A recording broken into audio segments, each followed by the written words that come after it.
Well, it's so good to have you on the show, Robert. How you doing today? Very well. Thank you so much. And thank you for having me. I'm so glad you're calling in from Transylvania, so all my audience can know how the vampire werewolf population is doing in your area. They're vibrant, very They're healthy, about, very good, good spirits, you know. well, you want them in good spirits. You don't want them angry at you. So Yeah.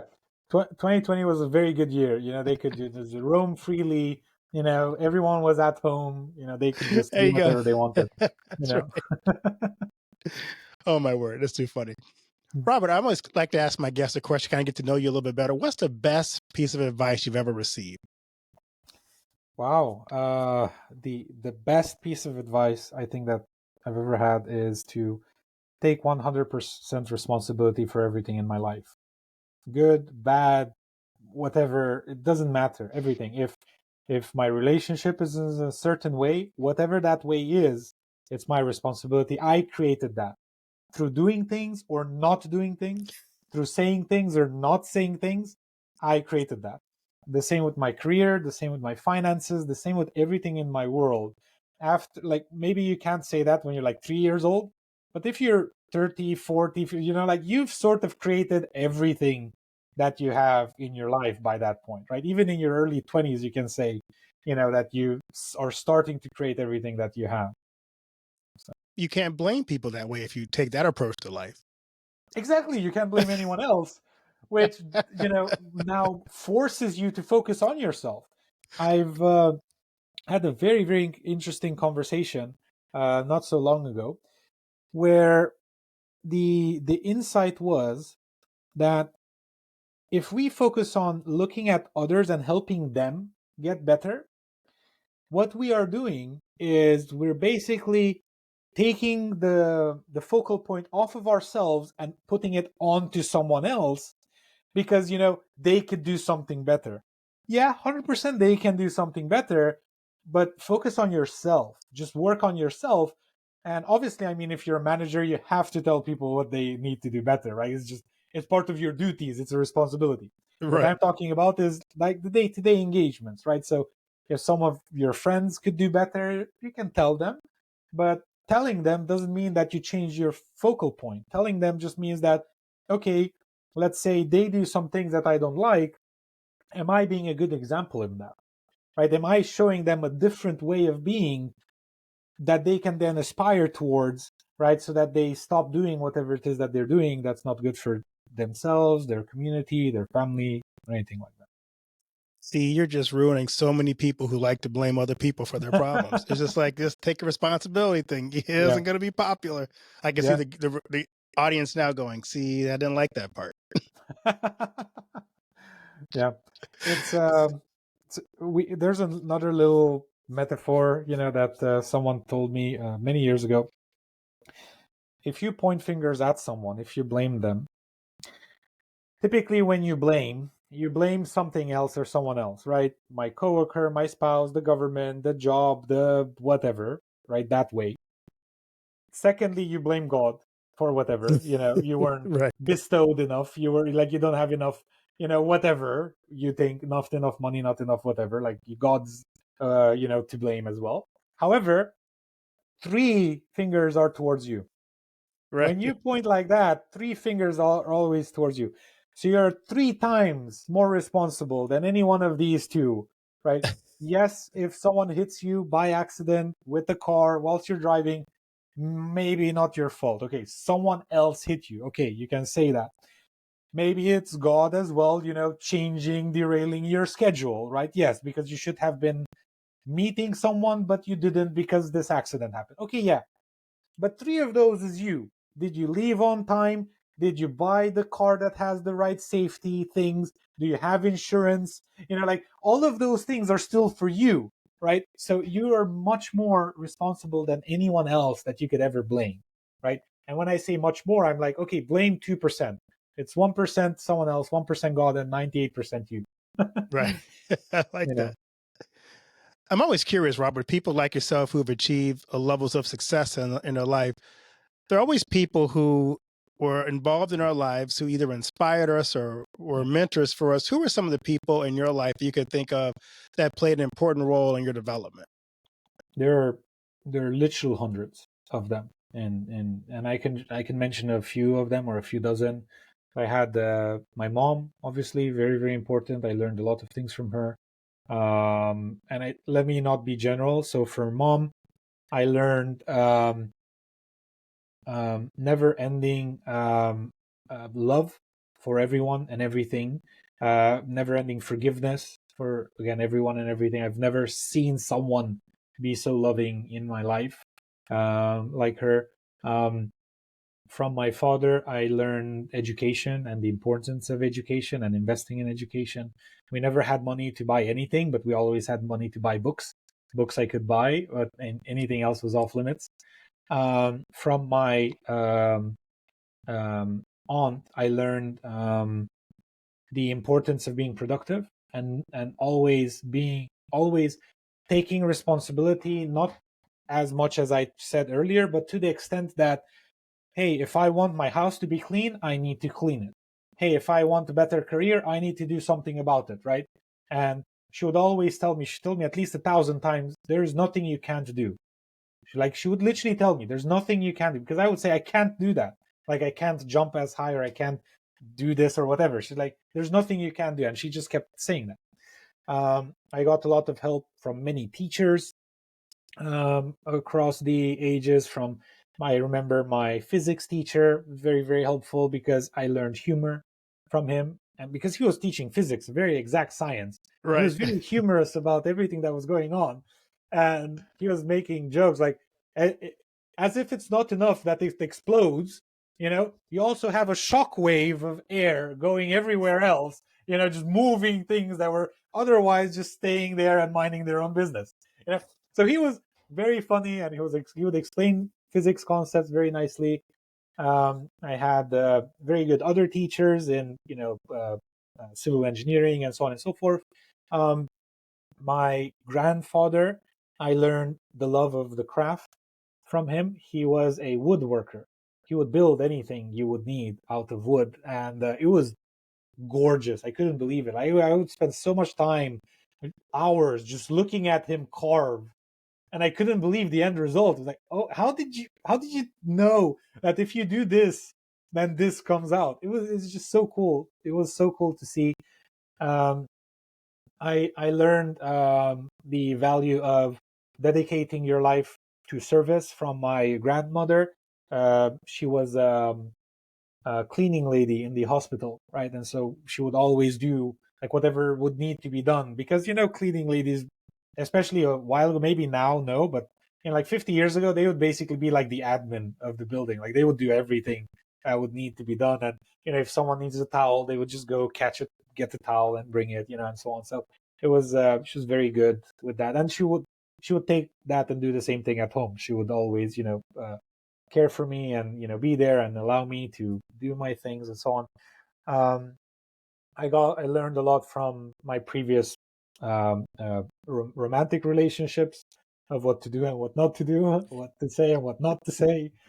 So many things, incredible. And you really do learn if you have an open mind, and if you don't have ego. You really do learn from every engagement. That's important, at least, because obviously you might not learn from someone you just see for a few seconds on the street. But I mean, if you spend a few years romantically being in love with someone, then if you're open, you will see parts of yourself that you really don't like reflected in them, right? And it takes a certain level of maturity to say, actually, everything I hate about you is things that I don't want to deal with in myself.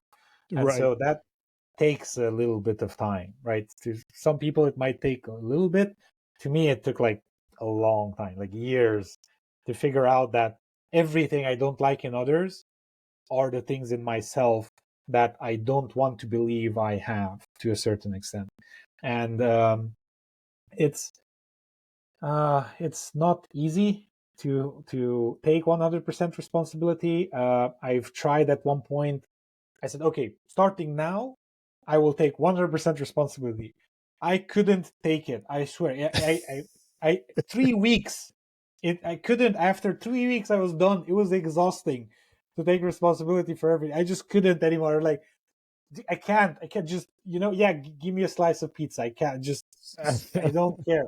I can't just, it was so difficult because we're not used to operating like that. No one teaches us to take full responsibility for everything in our life because, they're the teachers, they're the mothers, they're the fathers, they're whatever. Yeah, it's fine. That's fine. Oh, you couldn't do that. It's fine. And so on. There's actually a good movie on it. It's an extreme, but it's good. Can you hear me? Yeah, I can hear you. Hello? Yeah. Okay. So there's a good. It's called Whiplash.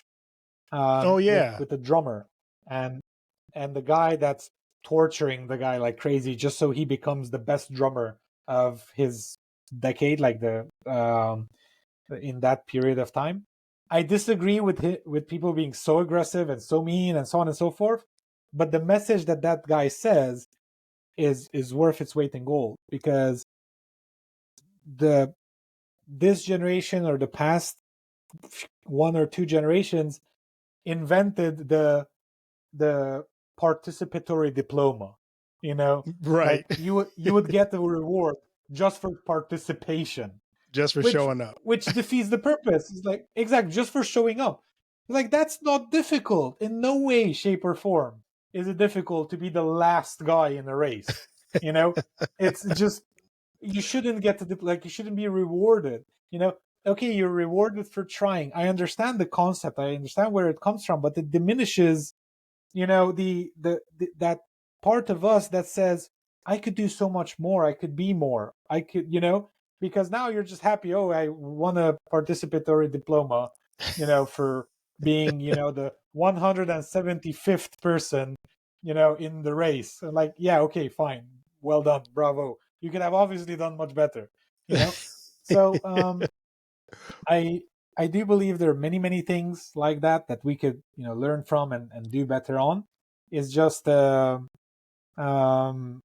you need to be open about it and say that, okay, every colleague, every friend, every enemy, if you believe in that, or every person that wants my harm or wants the harm of others, I can learn something from all of them. Right. I'm curious about your story. Tell us how you got from a small town in Transylvania to where you are today. Well, that's a very long story. I won't have time to go through all of it. The short answer is that I was born into a family of love. I was fortunate enough to have both of my parents, which isn't the case in many instances. And even if you do have both your parents, in many cases, one of them isn't loving, and we know what I'm talking about. And so I've had the fortune to have two loving parents. And I didn't agree with my father, and he was a retired army general. So he was much, much more disciplinary than my mother. And so I left my house when I was 14 because I couldn't take it. Like, I can't stand your rules anymore. I'm leaving. Just sorry, it's just not for me. It's like, you need to go to bed at 10. And like, I'm not tired at 10. I don't want to go to bed at 10. And we'd have arguments, like hundreds of useless arguments, as I felt, and with many other things. And like, I don't want to do this your way. Just please understand. And it just didn't work. So I just left. I left my house when I was 14. And, I was in an argument with my father. And then I needed to get odd jobs to sustain myself and to make money, right? So I was a lumberjack at one point. I was building furniture at another point. I was on a production line at one point, just assembling things on the assembly line, and so on and so forth. And then at one point, I started building engineering products, hardware and software. We've built anything from autonomous flying drones to dermatology sensors to all types of cool things that, or at least I consider cool. It's just, I'm very geeky, by the way. Might not come out, but I'm incredibly geeky. I have Grogu here, and Groot to prove it. Oh It's just yeah, I like those. Those are one of um, my favorite movies. yeah. So I'm very, very geeky, and I love building stuff. So I'm an engineer at heart, and I just did that, and there has been and continues to be a lot of money in engineering, in building things. It's not a skill set that many people have. even the engineers, like you look at many people that have engineering degrees, 90% of them are incompetent. And I don't want to exaggerate when I say that. We've tried. We've hired so many engineers, and so many of them lie, outright lie in their CVs. Like, it's just so puffed up, and it's crazy. And you can't tell because they know how to say the right things. You know, they literally train to be good in an interview. They literally pay people to write good CVs and train them for the interview, when in fact they're just not good at the work. Because if they would be good at the work, they wouldn't need to pay people to train them to have an interview, because there's such a huge need for competent individuals. Like, all of those people that are getting rich training people to go to interviews, they're doing such a disservice to humanity, because now we're hiring people that are doing amazing in the interview, and then you hire them, and a week later you're like, who are you? Are you like, did I talk to your twin brother or something, a week ago? It just makes no sense. So, but yeah, coming back, I started doing engineering and so on, and so I started like that, and then after that, I realized I can use engineering to build business, because business is procedures and systems, and doing the same thing the same way every single time, and improving on that, right? This constant and never-ending improvement, which I love in engineering as well. Okay, we build the car. How can you get faster, better, safer? It's a very engineering thing to do. And so I love engineering businesses to perfection. And so right now, so far, we've had 11 businesses. 3 of them we've sold already. We have still 8 in our portfolio. We operate in 19 different sectors in over 18 different countries. And we have, I don't know, thousands and thousands of clients all over the world. And they're all different businesses. So one's an engineering business, one's a marketing business, one's a management business where we literally manage other people's businesses for them. Like, let's say if it's a business owner that's making whatever 2 million a year, and they can't, like, they just don't want to do all of the work anymore, they hire us, and then we do the management. Like, we manage the work for them, like the business, and they either take off completely, retire, or they help us in other parts of the business where they want to actually add value, parts of the business that they love adding value in. And so far, in terms of services, we've generated over $500 million in value for our clients, in over 300 companies that we've helped so far. Some of them small, and we've helped them make millions. Others big, we've helped make tens of millions or hundreds of millions. So it's very cool to see. And other businesses are, I have an Airbnb for luggage that started in Manchester, and now we have over 80 locations in the UK. Last year we went to the US. Now we have over 15 locations in the US, and this year we opened 4 other countries in Europe. Another business is a card game for couples, and it's the world's first truly replayable card game for couples. And we actually won an award last year on it. It was the most innovative game of the year award in the UK, so that was great. That business was built in Sheffield, that's why it won the award there. And then so on and so forth. An HR company we have, and various other things. Business that is like software for companies so that they can manage their teams on, and so on and so forth. It's just, I don't know, anything I like to do. And in terms of exits, last year, for example, our last exit was a software we've built in the marketing sphere. Marketing is very, very competitive, but I love competitive spheres because that means there's demand. Wherever there's competition, means Yeah. there's demand. And typically I out-compete everyone in an industry. So I love those industries. I just go into them like head on. And so we built a software because we can build it, and we have the marketing team, we can market it, right? So any business I want to start, I can build it, market it, manage it. Like, I can just do anything there. I just need capital to actually make it happen. And so either my own capital or investors or whatever, but basically we can scale anything. So that business, we worked on it for like 6 months, more or less. We worked on it for 4 months, then we launched. Then In the first 2 months, we made $250,000, which was crazy. Wow. And then we got the buyout offer at the end of month 2, and by the end of month 3, it was already sold for 8 figures. So it was a very good experience. And I was looking at everyone is like, this is a good offer. This is a very good offer. Like, let's just fine. Let's just call it a day, because we wanted to keep growing that business, like we want all of our businesses. But when you get such a good offer, you're like, okay, let me sell you this. Let you have that. And by the way, since then, it more than 3x in value since then. So it's been a year, and so Wow. now I'm looking to start my next venture. So I'm just raising capital for that one. I literally just started last week. So I emailed like 5 people or something like that so far about it. And then I'll raise some capital, and then I'll start my next venture, which I hope to pass 9 figures. And that's 100 million in the next 7 years if I can with that one. So that's actually, at least the goal. If I hit half of that goal, I'll still be making 50 million. So I'll be more than fine by hitting half of my conservative goal. Right. So it won't be a problem. I want to go back to something you mentioned. I kind of curious as to what your thoughts are. You mentioned that a lot of engineers that you hire aren't good at their job. Sure.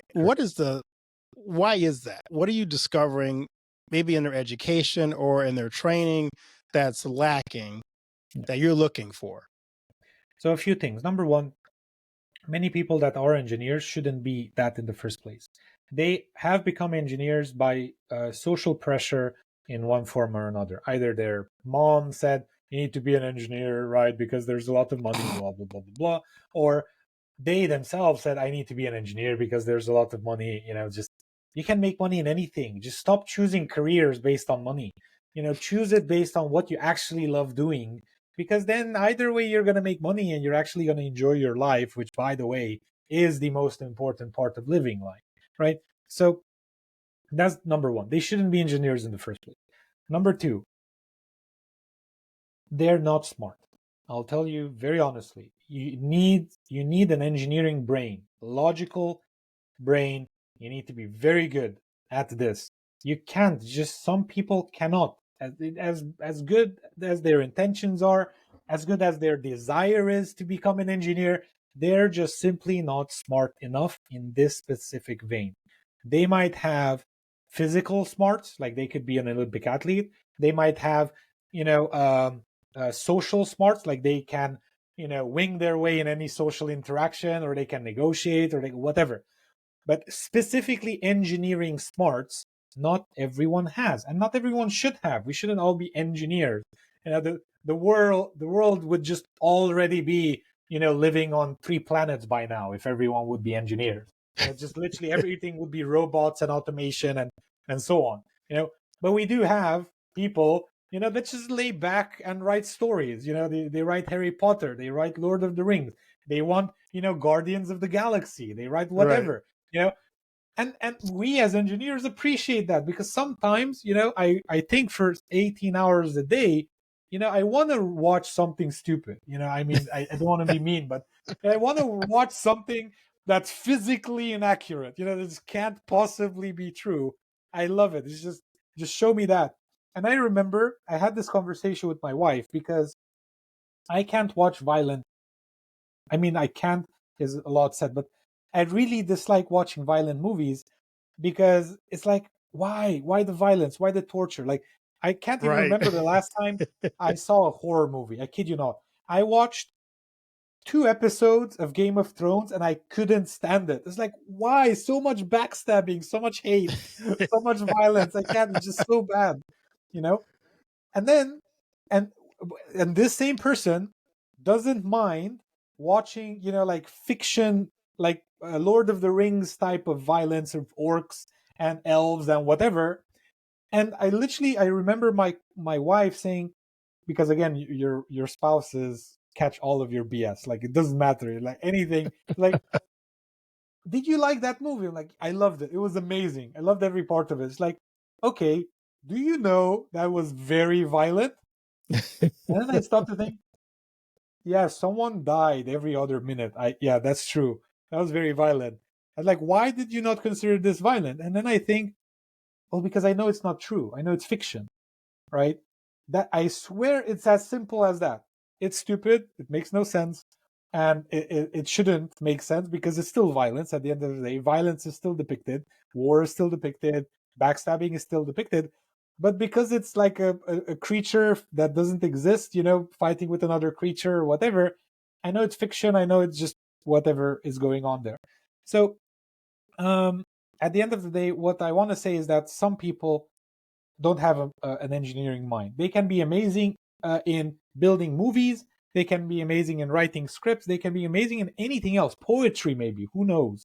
I don't know. But look into yourself.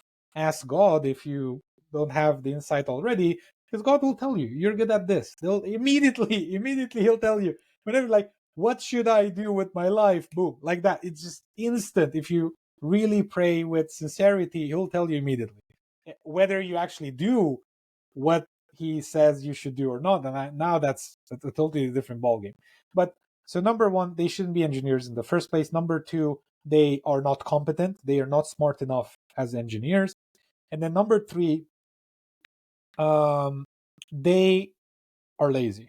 The vast majority of people nowadays are used to be lazy. This was not a problem 15 years ago. I kid you not. When I was first hiring people, when I was younger, no one was lazy. Everyone was happy to have a job. Everyone loved the opportunity to make money. Everyone loved the opportunity to grow in their career. They didn't ask for bonuses. They didn't ask for trade. They would just love working. They just love doing things. And I would just love working with them. It was amazing. Now, crazy. Like the type of pretentiousness that you see is outstanding. It's just we have a saying in Romanian. The natural translation is uh, I was dumbstruck. Yes, that's in English. I was Okay. like, I'm like, yeah, like you're so stricken by the stupidity of what you heard. It's like you don't. Are they serious?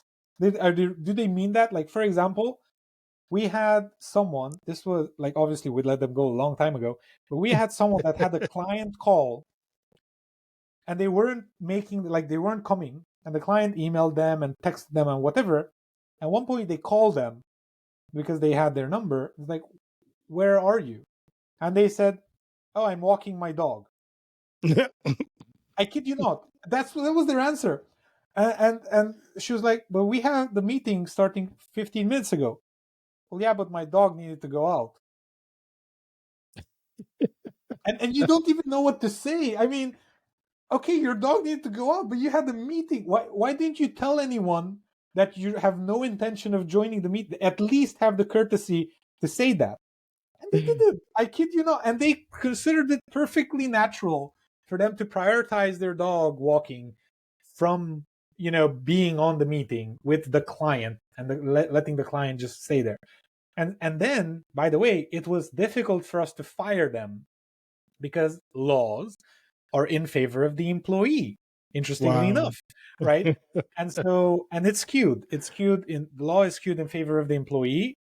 It's clear. Everyone knows. Everyone in business knows this. Even the employees know this. That if they sue a company, their chances of winning the lawsuit is higher than of the company winning against them, right? And this is not justice. Justice should be just. It should be ethical. But we couldn't fire that person. It was very difficult to let them go because they were performing their duties at a very poor level of quality.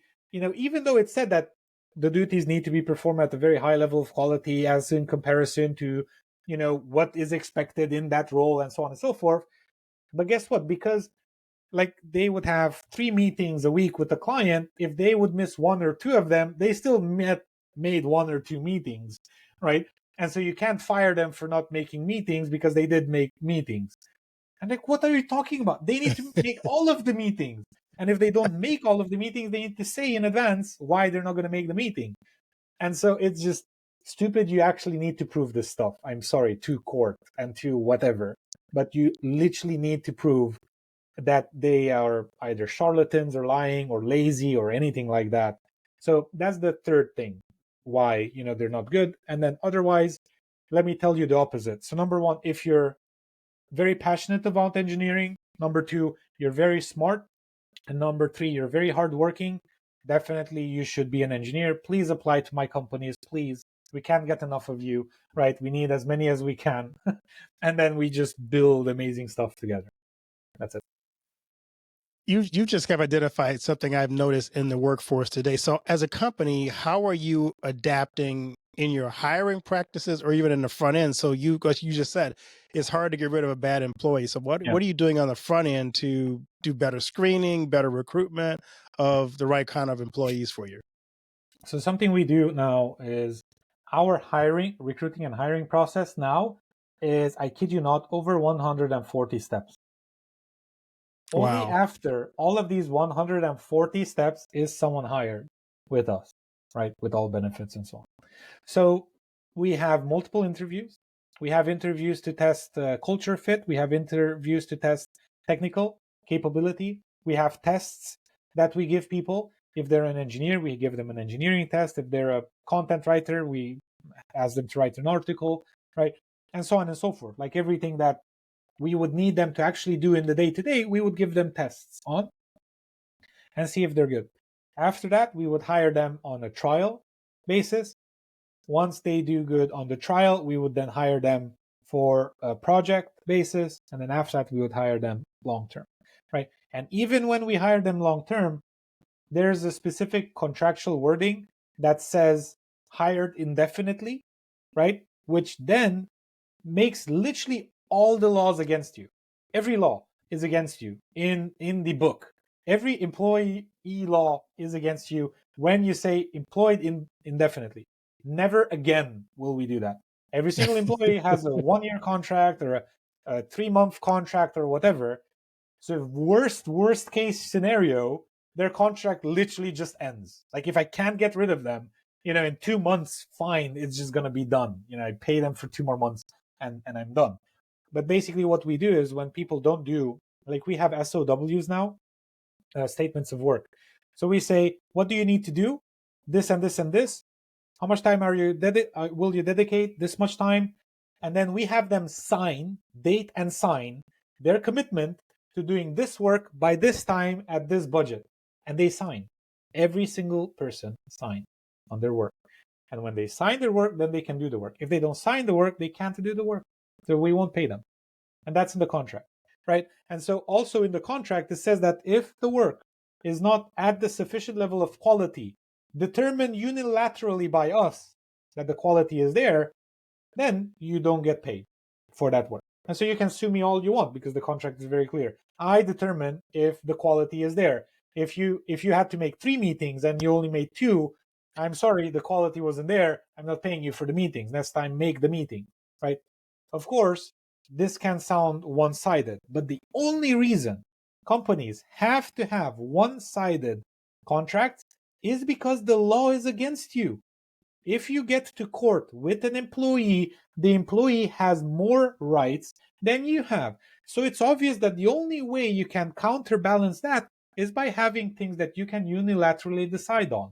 For example, the quality of the work, what it means to how much I pay you, until when am I paying you, if I decide if I want to pay you or not, and so on and so forth, right? So far, we've always paid people that have done the work. We've had issues when we couldn't meet financially, couldn't make payments on things, but then we would agree on payment plans and then we would pay later and so on and so forth. So we have done things like that because it doesn't matter how much you foresee things. You can't foresee a global pandemic, right? You can't foresee or all of the negative effects of something like that. Let's say you can foresee it because Bill Gates did foresee it 5 years before it happened, and he actually said, if we do this in the next 5 years, we won't have a problem with the global pandemic. And guess what? No one did anything about that. And then we actually faced all of the consequences he said in a TEDx. I kid you not, you can search it. 5 years before, the global pandemic, he said the global pandemic is imminent. This is the way to prepare for it and to be ready for it, right? And so we can prevent it, but foresee it. but prevention is very different, and the aftermath of that, it just like you can't say 100% of what will happen. Ships not being able to port, people not being able to buy your product, you having to close shop, you having to close offices. It's just things that you can't expect, and don't know how to deal with. And then you figure it out as you go. And then if goodness is there on both the companies and the employee side, you will make it work all the time.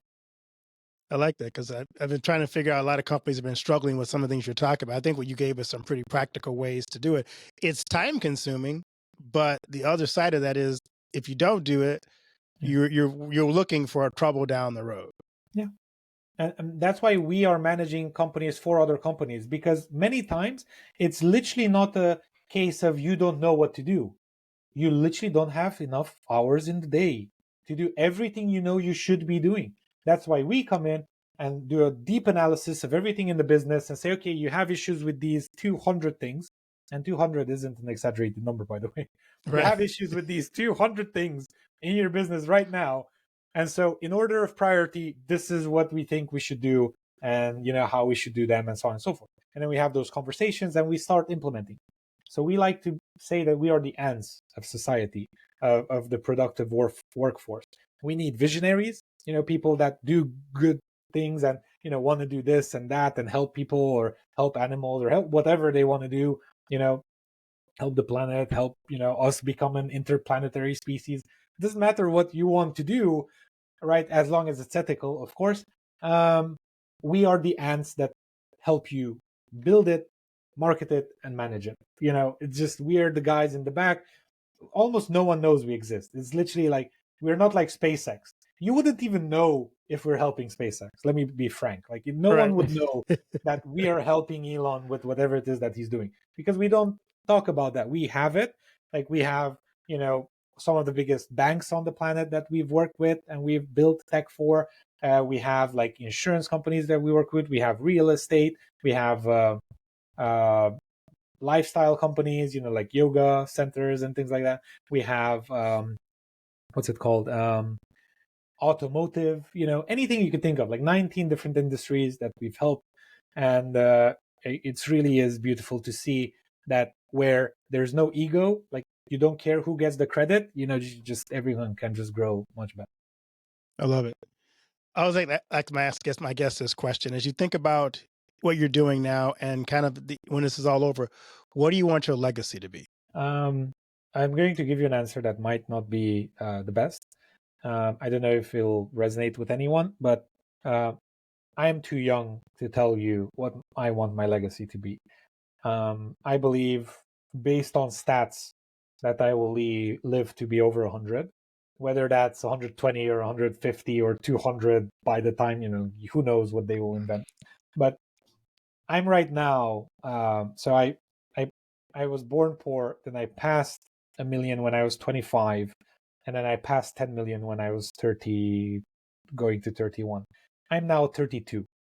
And so for me to decide now what my legacy is going to be, I feel would be premature, right? And so I don't want even to think that I know. I I don't know what my legacy is going to be. What I do know is that as long as I pray for wisdom, pray for insights, pray for, to be on the right path, to add value, to help others, to do everything that I am doing, the path will show itself to me. And so, whatever businesses I have right now, I have 8 businesses in certain industries. 20 years from now, I might have none of these 8. I might be doing something completely different. I might be a teacher at the university. I might be a rocket scientist. I might be, a nurse at the hospital. I don't know what I'm going to do. I might own the hospital and just provide healthcare for the rest of my life. You know, and that's it. I don't know what my legacy is going to be. What I do want is for the world to be a better place because I live in it than without me. That I know for sure. That I feel in all of my cells that I want to do. Other than that, the specifics, I'll let future dictate. That's great. Where can my listeners find you, especially companies who like, I'd love to have them come along and help me do what we do. And where can they find you on social media?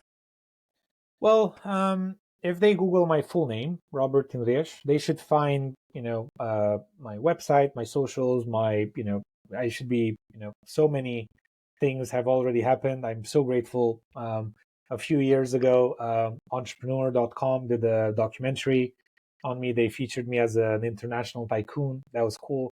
I think I was 27 at the time. I was already featured within the documentary. So I love that. It was very, very good. And then basically, if anyone wants to reach me directly, if I can help them grow their business or their careers or things of that nature, if they want to invest in cool things, they can reach me at robertinglish.com. And if they mention Keith, write your name or your podcast name or anything like that, I promise to reply personally. Well, thank you so much, Robert, and blessings on what you're doing. You're inspiring. I love the fact that you pour into business and people's lives to help them to achieve their dream more effectively, but also that you've really figured out how to encourage people to be their better self. It's so easy for us to just, like you said, phone it in, but it really is important for us to really put the work in to be passionate about what we've been given the gift to do. And that really is what makes life fulfilling. If you love what you do, if you give it your all, life is so much more enjoyable than just kind of coasting through life. So I'm glad you kind of reminded us of that today in our time together. Well, thank you so much for the great questions. That's why these came about. Right. Well, blessings on what you do, Robert. Thanks so much for being on. Thank you as well. See you.